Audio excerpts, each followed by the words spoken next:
I am joined now by Brigadier General Craig Nixon, retired from the United States Army after a 29-year career. After the war began on 9/11, he spent over 4 years in combat, including tours in Afghanistan and Iraq. He was the commander of the 75th Ranger Regiment. He has also got so many honors I can't begin to tell you. A Silver Star, 3 Bronze Stars, the Purple Heart. Formerly a partner with my friend Stanley McChrystal and one of the favorite guests on this show, General Nixon is now CEO of Nixon 6 Solutions. Good morning, General. Welcome to the program. Honored to have you. Thank you for joining me. Thanks, Hugh. I appreciate the invitation. Now, General, I'm a civilian, even though I got a Navy family all around me. So I know that civilians often make mistakes when they talk about military nomenclature and categorization.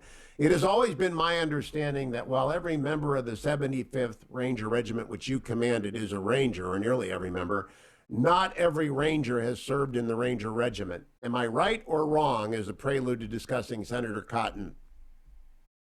No, you're absolutely correct. It is confusing, but you're absolutely correct.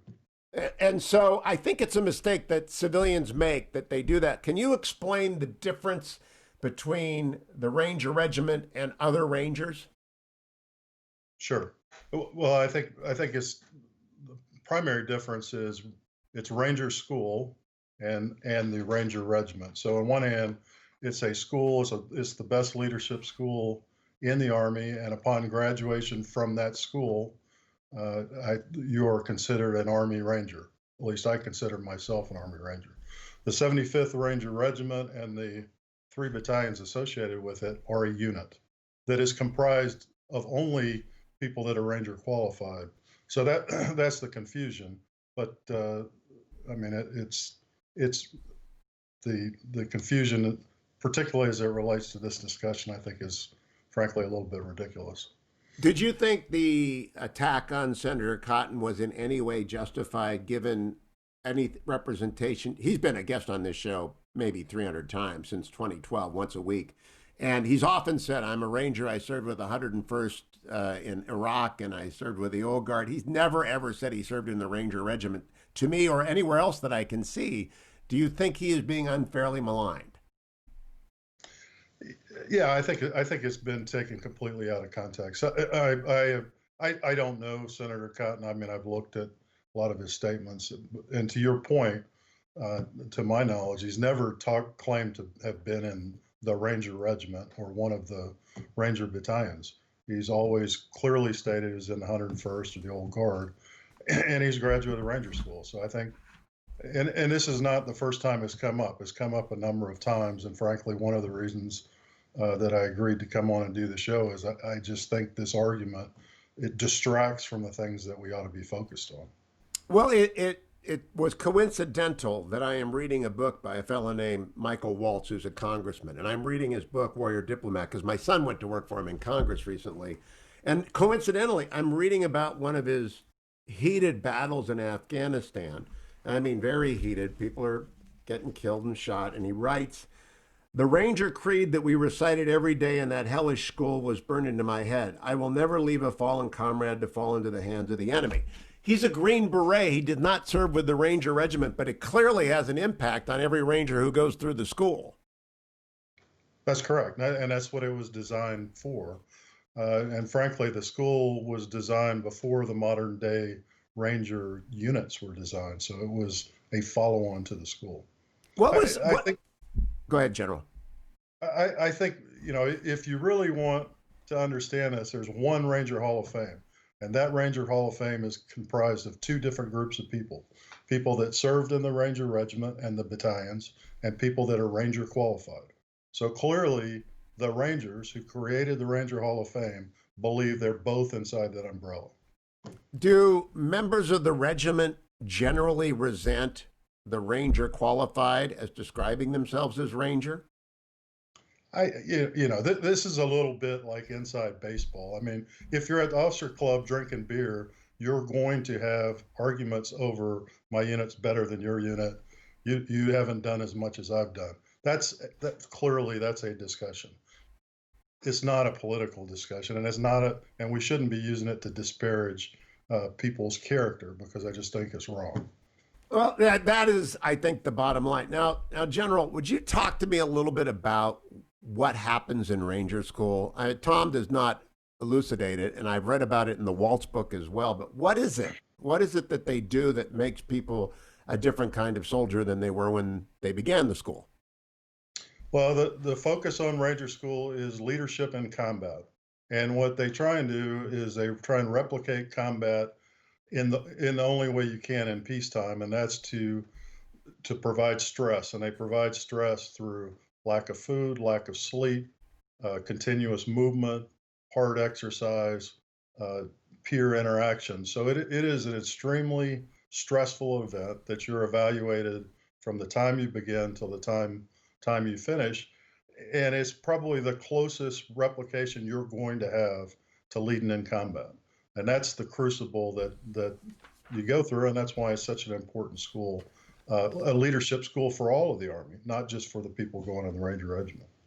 Now, the distinction between special forces is often also mixed up. All special forces serve often under the Special Forces Command, but they each have their unique ethos and creeds, correct? The SEALs are not the same as the Air Force pilots, who are not the same as the Green Berets, who are not the same as the Rangers or Marine Recon, but they're all special forces, right?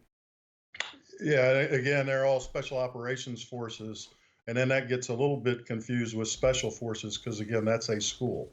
So, the special forces school or the special forces branch of the Army is different than the SEALs, different than the special operations aviators or the Rangers. So, yes, they're all part of the umbrella of special operations forces. So, General Nixon, you've answered that question, and I appreciate it. If I can borrow you for a different question right now, given your extensive service in Afghanistan, and I'm looking forward to asking Congressman Waltz this and everyone who served in Afghanistan, what do you think we ought to do now after 20 years?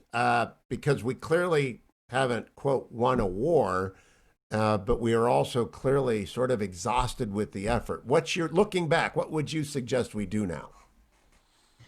Well, I believe for a long time that we should reduce the presence down to really a counterterrorism force, a special operations force that is focused on continuing to enable the Afghanistan government. I don't I don't I don't think we should stay committed to long-term war, but I don't consider special operations presence, particularly in a spot that's as tenuous as Afghanistan, to be an extension of the long war. We have soldiers in 77 countries on any given day.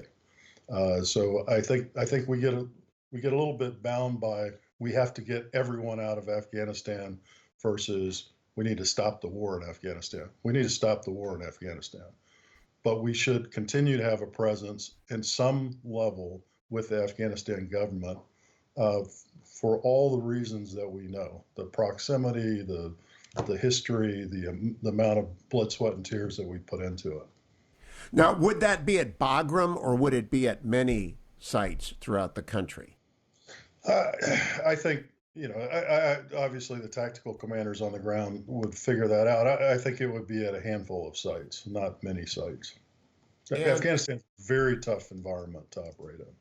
that's what's coming. I've read a lot of books about Afghanistan, but unless you've been there, and I haven't been there, unless you've fought there, and certainly a lot of people in the military haven't even fought there. But reading the Waltz book, I'm thinking to myself, this was almost an impossible mission. And we were discussing it last night. Why is Afghanistan the impossible nut for anyone to crack, whether it's the British, the Russians, or the Americans?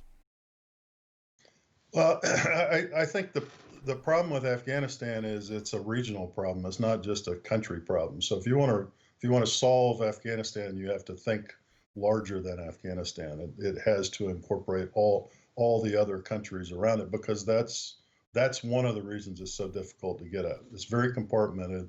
It's isolated. It's not near any real ports. So to get to it is hard. And then it's surrounded by a bunch of stakeholders that do not want Afghanistan to be secure and stable. So to solve it, it's a much larger focus. So my last question, General, and it's because you know that and given your background, The Chinese Communist Party is interested in Afghanistan. They have a border and they need resources. Do you expect they will make a play for Afghanistan as the fourth effort to have a superpower control on it that I'm aware of? And I guess we could say Alexander the Great was the first effort. But do you think the CCP will be in there and rather more ruthless than anyone before them has been? Not in the way that I think you're implying.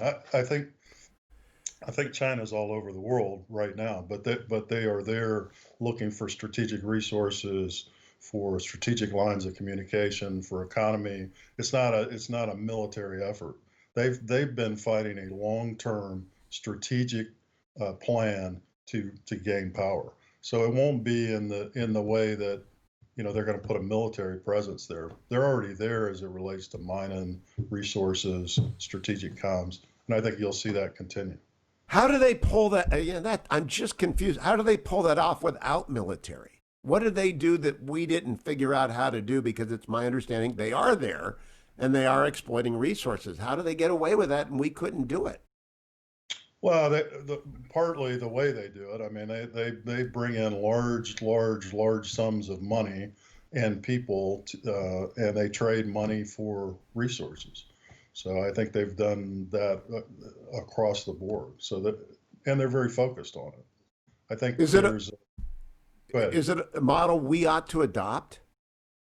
It's a model we ought to understand because if we're going to compete with them, and clearly the rhetoric now is that we're going to compete with them, then we need to understand that they've been using this campaign since at least the early 90s. So, I mean, if we want to compete with them, we need to understand what they're doing, and it's much broader and much more long term than I think most people understand or appreciate. Clearly it is, and I hope you'll come back and talk about it in the future. Brigadier General Craig Nixon, retired. I appreciate the time this morning. Thank you for clearing up the confusion and for your contribution on the great power competition, which is something we're getting into every day more deeply. Thank you, General. Thanks, Hugh. I really enjoyed it. That was, oh, look, that's just definitive.